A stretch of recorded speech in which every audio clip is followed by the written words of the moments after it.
Amados, esta mañana el Señor nos quiere llevar a que reconozcamos el privilegio que tenemos de amarlo y de conocerlo, ¿sí? Y vamos a ver a un personaje que la verdad a mí siempre me ha gustado mucho porque nos habla mucho de las condiciones de nuestro corazón humano, ¿sí? Y es en Jonás. Si quieren ir por favor al libro de Jonás, en el capítulo 1.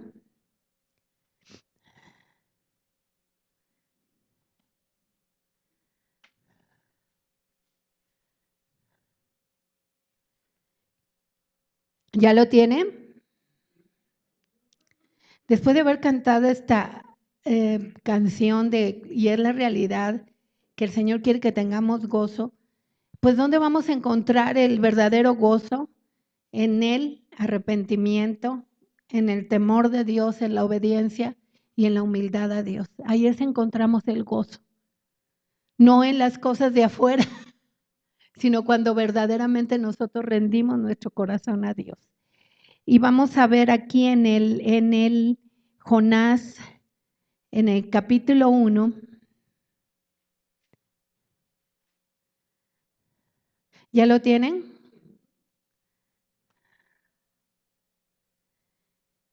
Vamos a leer la Nueva Versión Internacional. Dice, la palabra del Señor vino a Jonás, hijo de Amitai. Anda, ve a la gran ciudad de Nínive y proclama contra ella que su maldad ha llegado hasta mi presencia. Jonás se fue, pero en dirección a Tarsis, para huir del Señor. Fíjense, huyó, en lugar de obedecer inmediatamente, huyó. Bajó a Jope, donde encontró un barco que zarpaba rumbo a Tarsis. Pagó su pasaje y se embarcó con los que iban a esa ciudad, y huyendo así del Señor. Pero el Señor lanzó sobre el mar un fuerte viento y se desencadenó una tormenta tan violenta que el barco amenazaba con hacerse pedazos. Los marineros, aterrados, a fin de aliviar la situación, comenzaron a clamar cada uno a su Dios y a lanzar al mar lo que había en el barco. Jonás, en cambio, que había bajado al fondo de la nave para acostarse, ahora dormía profundamente. ¿Por qué dormía profundamente? Porque él sabía que era hijo de Dios, que era siervo de Dios, ¿sí? Los preocupados eran aquellos, ¿sí?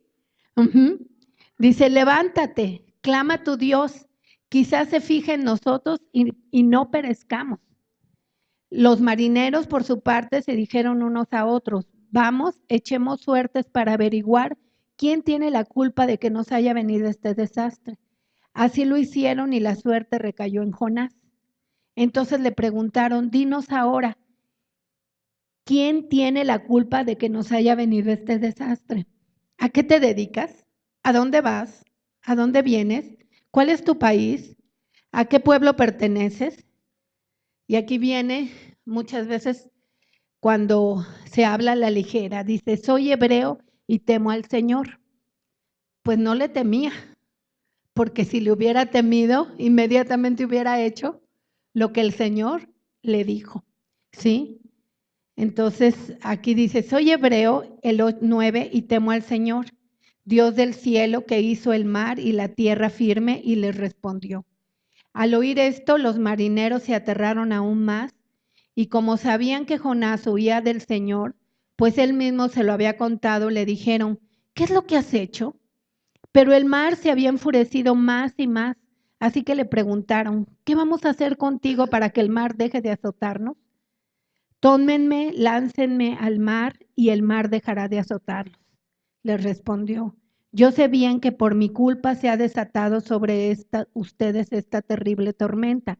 Sin embargo, en un intento por regresar a tierra firme, los marineros se pusieron a remar con todas sus fuerzas. Pero como el mar se enfurecía más y más contra ellos, no lo consiguieron. Nadie puede ir en contra de Dios. Entonces clamaron al Señor, oh Señor, tú haces lo que quieres, no nos hagas parecer por quitarle la vida a este hombre, ni nos hagas responsables de la muerte de un inocente.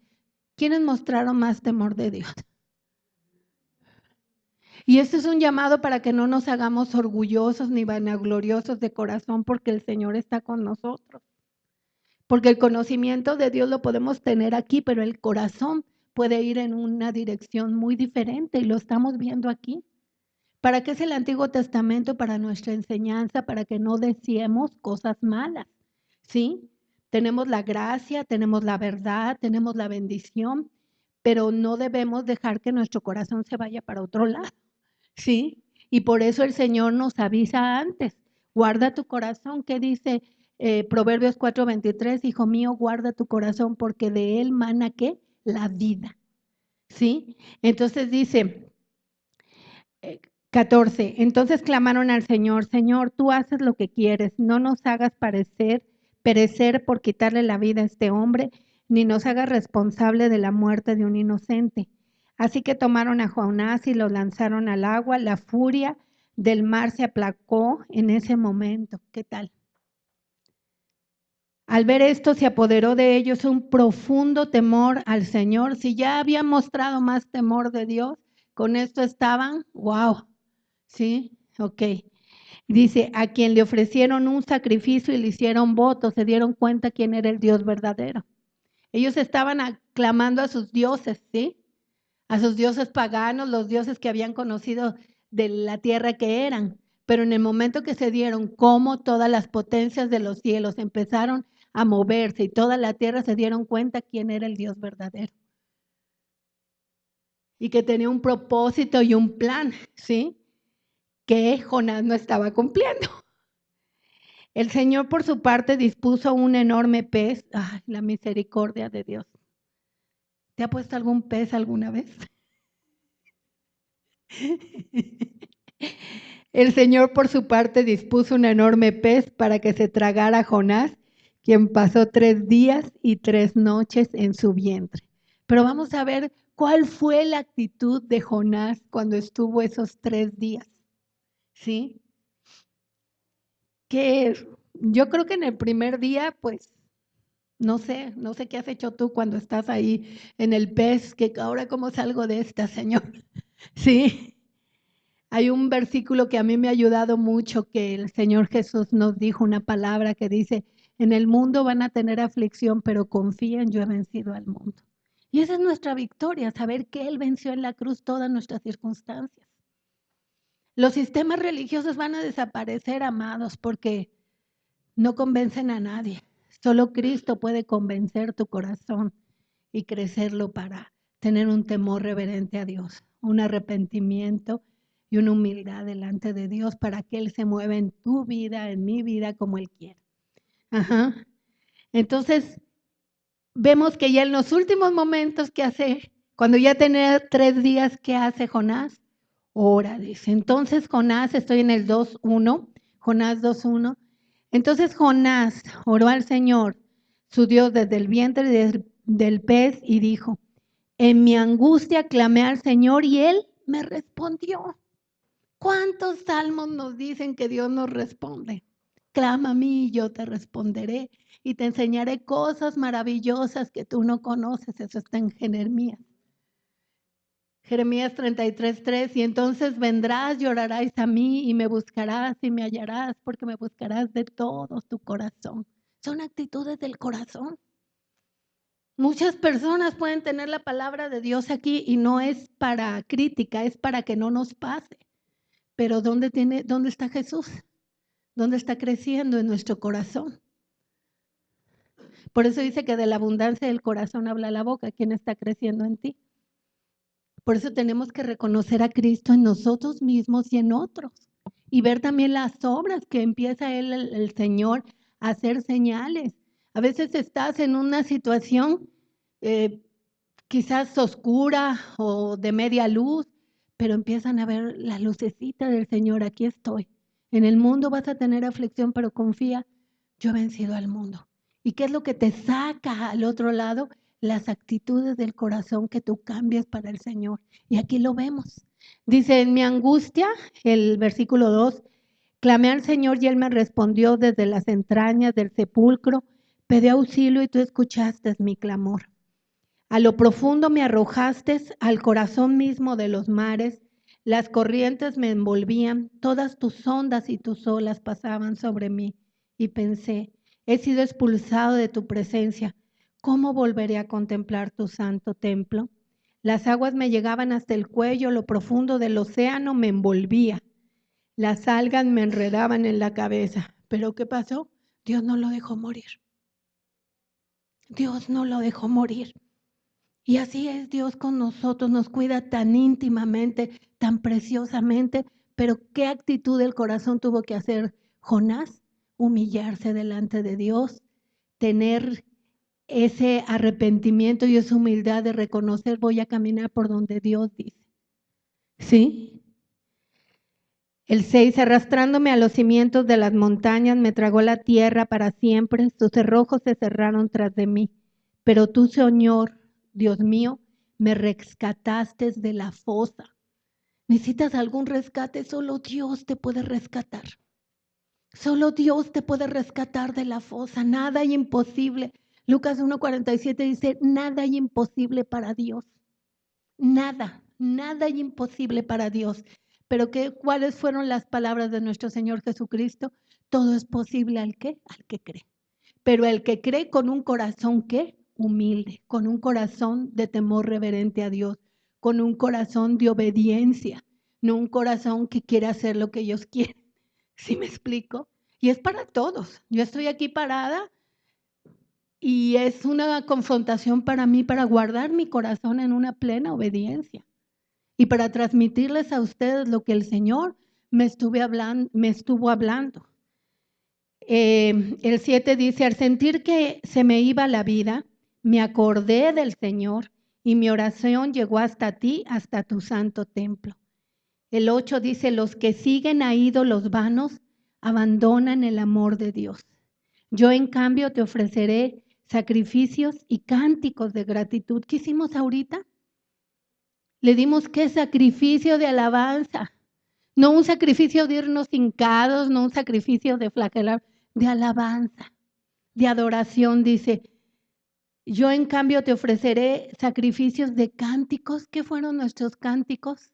¿Qué fue nuestro corazón derramado en Dios? De gratitud, de agradecimiento, porque hemos podido tener un temor reverente a Dios, porque hemos podido tener arrepentimiento, porque hemos podido humillarnos delante de Dios y reconocer que hay un Dios que reina en el trono. Hoy, en algunos países, reinan las carreras y el conocimiento, no son malos, pero la gente no quiere el temor de Dios, ¿sí?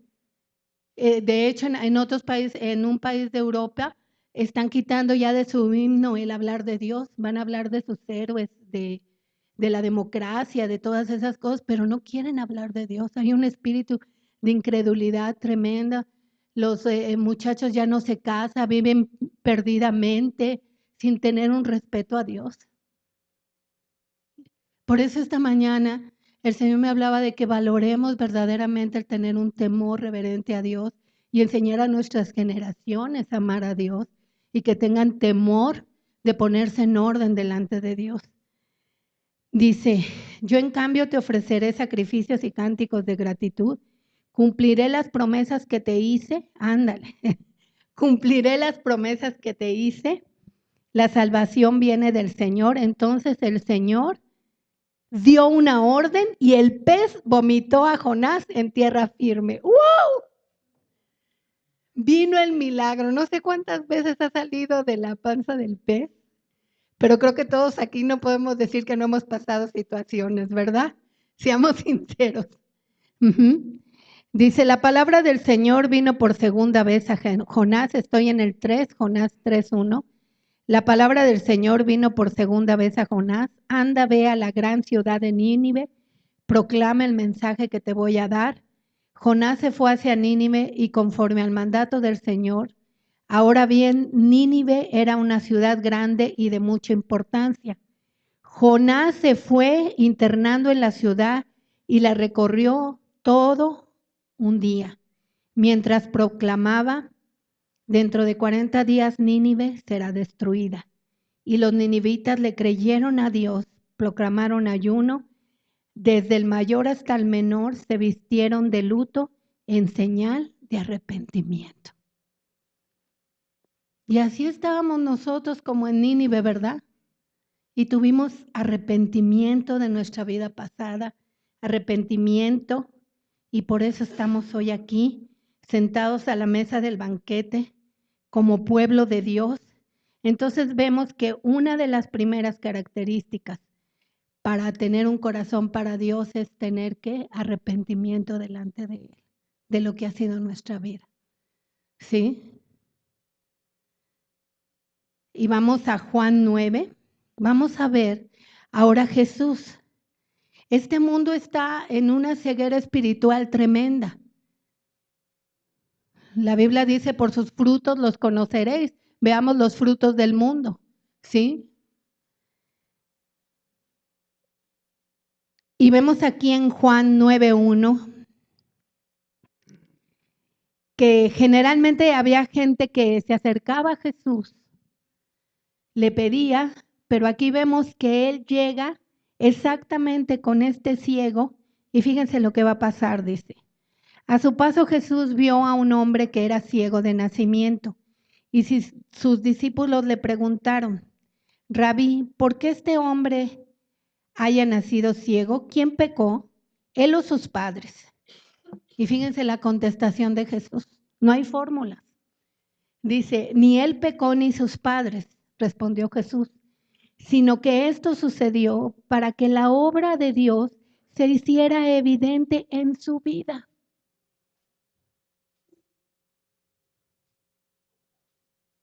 Hay obras evidentes en nuestra vida, en la vida de otros, para que se manifieste la gloria de Dios. Pero ¿quién reconoce a Jesús? ¿Quién reconoce a Jesús en su propia vida? ¿Quién lo reconoce en otras personas? Mientras sea de día, tenemos que llevar a cabo la obra del que me envió. Viene la noche cuando nadie puede trabajar, mientras esté yo en el mundo, luz soy del mundo. Dicho esto, escupió en el suelo, hizo barro con la saliva y se lo untó en los ojos al ciego diciendo, ve y lávate en el estanque de Siloé, que significa el enviado. El ciego fue y se lavó y al volver ya veía. ¿Qué hizo este hombre? Inmediatamente, ¿qué? Obedeció. A donde Jesús lo envió, inmediatamente obedeció.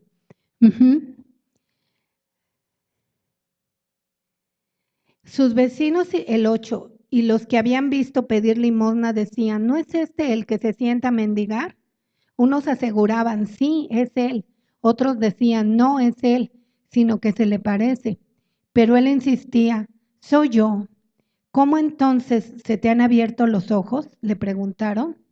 Ese hombre que se llama Jesús hizo un poco de barro, me lo untó en los ojos y me dijo, ve y lávate en Siloé. Así que fui y me lavé y entonces pude ver.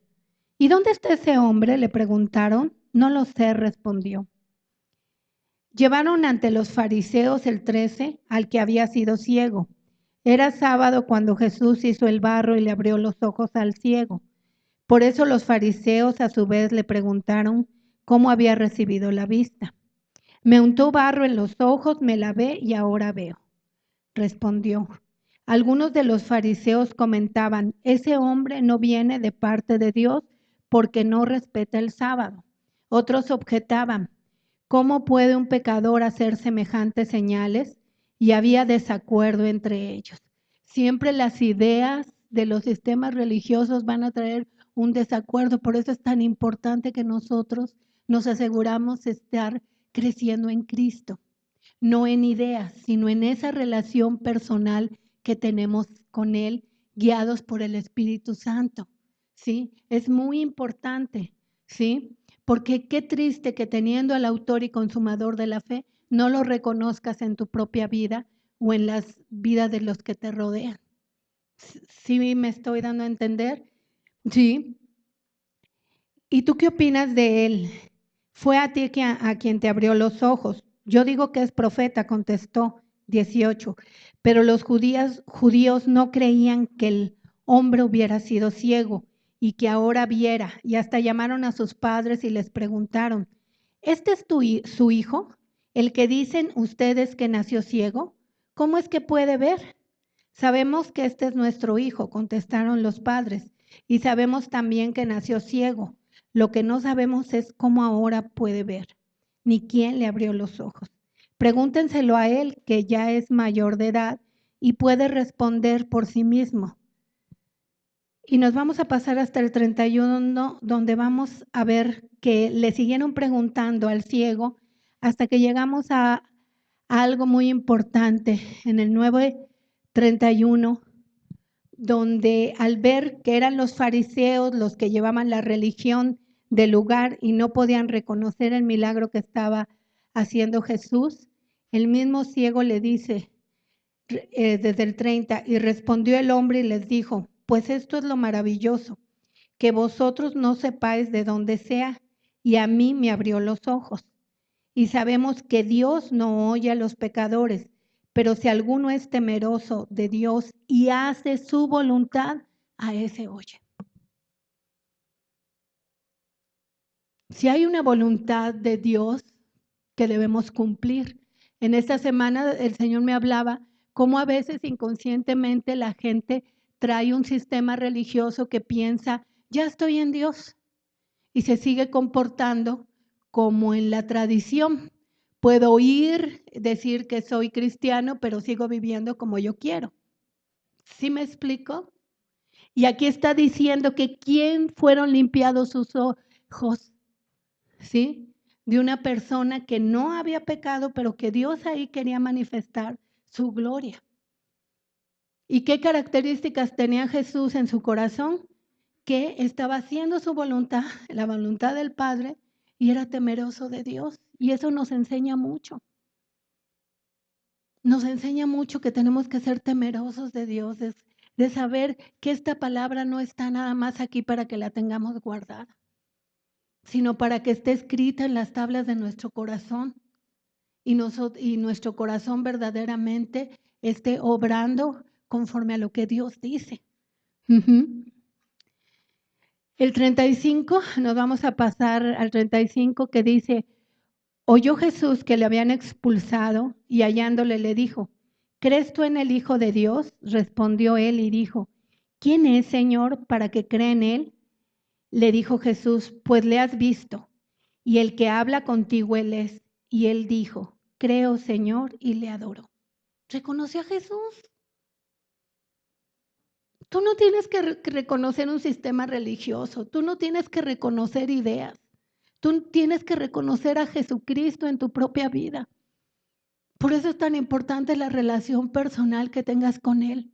Tienes que reconocerlo a Él y crecer en una relación personal. Porque dice que el Espíritu Santo, cuando Él se fuera, iba a enviar a su Espíritu Santo que ya está en nosotros para guiarnos a toda verdad y a toda justicia. El mundo quiere que estés ciego espiritualmente. ¿Por qué son los adulterios? ¿Por qué son los robos? ¿Por qué son tantas situaciones? Por la ceguera espiritual. Pero cada uno de nosotros decidimos a qué mundo vamos a servir, a este mundo o a Dios. Y esta mañana el Señor nos está dando esas actitudes, enseñando esas actitudes en nuestro corazón para seguirlo a Él. El 37 dice, le dijo Jesús, pues le has visto y Él habla contigo, Él es. Y Él dijo, creo, Señor, y le adoró.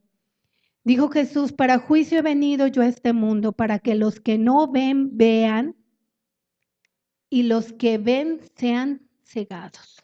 ¿Quién te va a traer luz? Jesucristo. ¿Quién te va a enseñar la verdad de la vida en tu familia, en cada área de tu vida? Jesucristo. No hay más. Todos aquí podemos levantar la mano que hemos caminado, ¿verdad?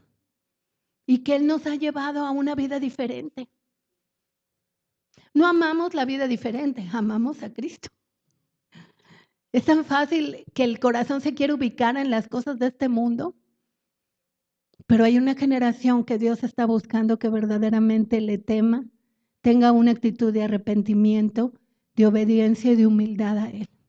Sabemos que ya tenemos toda la bendición, sí es cierto, pero ¿cómo la vamos a ver? A través de esas actitudes del corazón. Y la primera bendición que tenemos es Él mismo, reconocerlo a Él.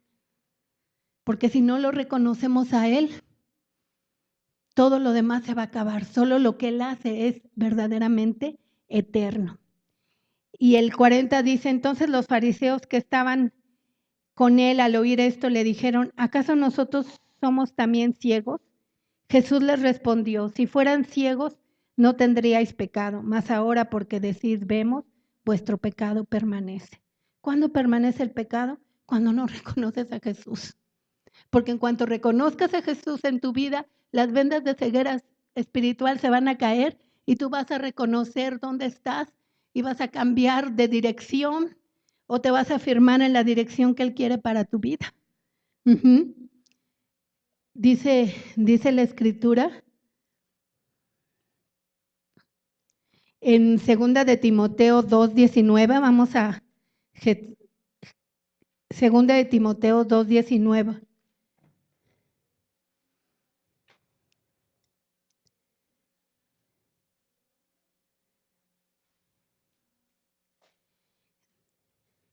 Dice, pero el fundamento de Dios está firme, teniendo este sello. Conoce el Señor a los que son suyos y apártese de iniquidad todo aquel que invoca el nombre de Cristo. Pasamos al 22. Huye también de las pasiones juveniles, sigue la justicia, la fe, el amor y la paz, con los que de corazón limpio invocan al Señor. ¿Para qué venimos? ¿Para qué leemos diariamente la Biblia? ¿Para qué buscamos la relación con Dios? Para tener una relación que es donde Él a través de la palabra está limpiando nuestro corazón. Eso está en Efesios 5 que dice que somos lavados por el lavamiento del agua por la palabra. Y todos somos aquí testigos, una nube de testigos que entre más leemos la palabra, estamos siendo limpiados en nuestro corazón. ¿Sí? Dice, los que de corazón limpio invocan al Señor, pero desecha las cuestiones necias e insensatas, sabiendo que engendran contiendas, porque el siervo del Señor no debe de ser contencioso, sino amable para con todos, apto para enseñar, sufrido, que con mansedumbre corrija a los que se oponen, por si quizás les conceda que se arrepientan para conocer la verdad y escapen del lazo del diablo en que están cautivos a voluntad de Él. Sí, la verdad, el Dios de este mundo, ¿verdad? El príncipe de este mundo, lo que trata es que la gente esté ciega de la verdad espiritual de Cristo. Por esos tantos problemas, por esos tantos tumbos. Pero una vez que nosotros tomamos nuestra mano en el arado y vamos hacia adelante, el Señor va cambiando nuestra vida. Y todos aquí somos testigos. Y vamos a ver al tercer personaje de aquí de la palabra de Dios, donde Dios nos enseña, que está en Marcos 7, del 24 al 30. Y en esta mujer vamos a ver una característica que es la cuarta característica, que es la humildad. Estamos en un país donde los sistemas religiosos tradicionales a veces enseñaban que ser humilde era traer ropa vieja o un zapato roto, a veces hasta se decía que tenían o dicen que tienen que hacer un voto de pobreza, ¿sí? Pero la verdadera humildad es la que tú tienes al rendir todo tu corazón delante de Dios. ¿Sí?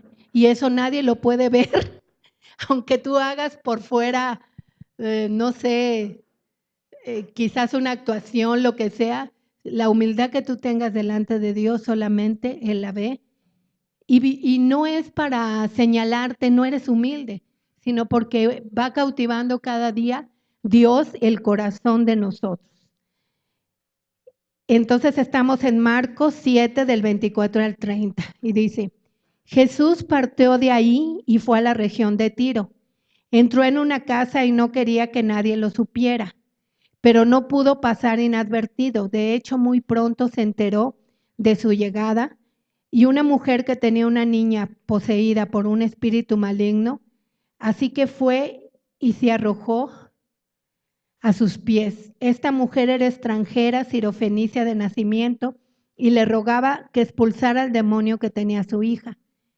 Y la contestación que le da Jesús, ¿cuál es? Deja primero que se sacien los hijos, replicó Jesús, porque ella no era del pueblo de Dios. Pero ella no le importó y entró con esa necesidad tan grande y con esa humildad, aunque Jesús le está diciendo, deja que primero se sacien los hijos. Pero fíjense la contestación de ella, dice, sí, Señor, respondió la mujer, pero hasta los perros comen debajo de la mesa de las migajas que dejan los hijos. Jesús le dijo, por haber respondido así, puedes irte tranquila, el demonio ha salido de tu hija. Cuando llegó a su casa, encontró a la niña acostada en la cama, el demonio ya había salido de ella. ¿Cuántas cosas en nuestra vida se pueden arreglar si nosotros nos humillamos delante de Jesús?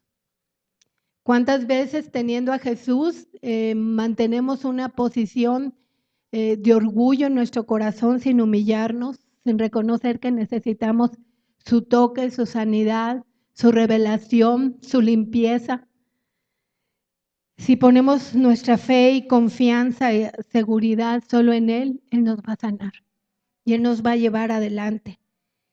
La gente ve sus intereses, Jonás vio sus ideas, sus tradiciones, sus mundos, pero ¿quién mira a Cristo?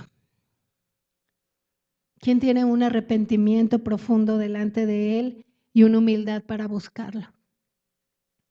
¿Quién reconoce a Cristo? Pregúntale a tu compañero, ¿tú reconoces a Cristo?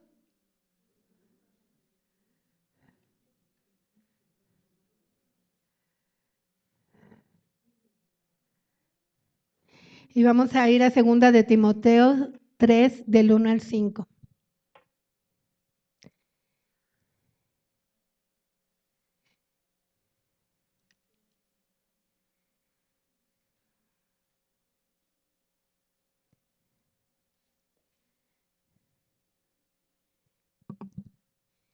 ¿Ya lo tienen? 2 de Timoteo capítulo 3 del 1 al 5. Dice, también debes saber esto, que en los postreros días vendrán tiempos peligrosos, porque habrá hombres amadores de sí mismos, avaros, vanagloriosos, soberbios, blasfemos, desobedientes a los padres, ingratos, impíos, sin afecto natural, implacables, calumniadores, intemperantes, crueles, aborrecedores de lo bueno, traidores, impetuosos, infatuados, amadores de los deleites más que de Dios, que tendrán apariencia de piedad, pero negarán la eficacia de ella.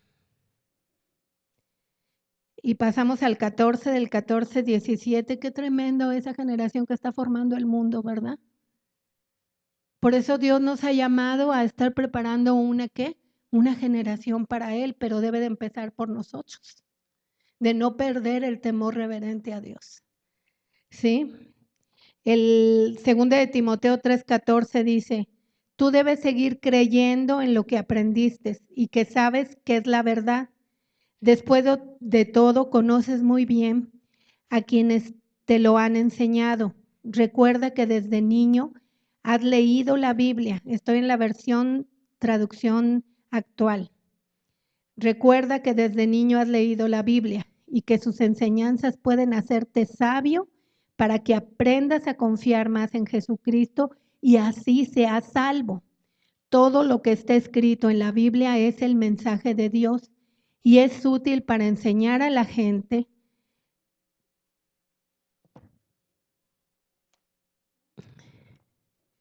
para ayudarla y corregirla y para mostrarle cómo debe vivir. De este modo, los servidores de Dios estarán completamente entrenados y preparados para hacer el bien. ¿Y nosotros qué somos? ¿Les quiero repartir, por favor? ¿Les quiero repartir? Da un puño acá. ¿Y nosotros qué somos? Servidores de Dios. Porque dice la Escritura en Gálatas, ya no vivo yo, sino vive Cristo en mí. Y lo que vivo ahora lo vivo ¿en qué? En la fe del Hijo de Dios. Ya no vivo para mí, ya no vivo para mis deleites, vivo para Cristo. Y ahí tenemos que ver realmente nuestro corazón dónde está. ¿Sí? Todo es un crecimiento, pero no querramos pasar 20 años en el mismo crecimiento, en el mismo nivel, porque nos estamos perdiendo de conocer más a Dios. El Señor esta mañana nos quiere animar a que tengamos un compromiso con Él, un compromiso de amor, y por eso ahorita les están dando, el Señor a mí me habla mucho, no solo me da el mensaje de la palabra, sino me da hasta las canciones, ¿sí? Entonces vamos a cantar sin música, pero vamos a cantar con la música del corazón, para decirle al Señor con todo nuestro corazón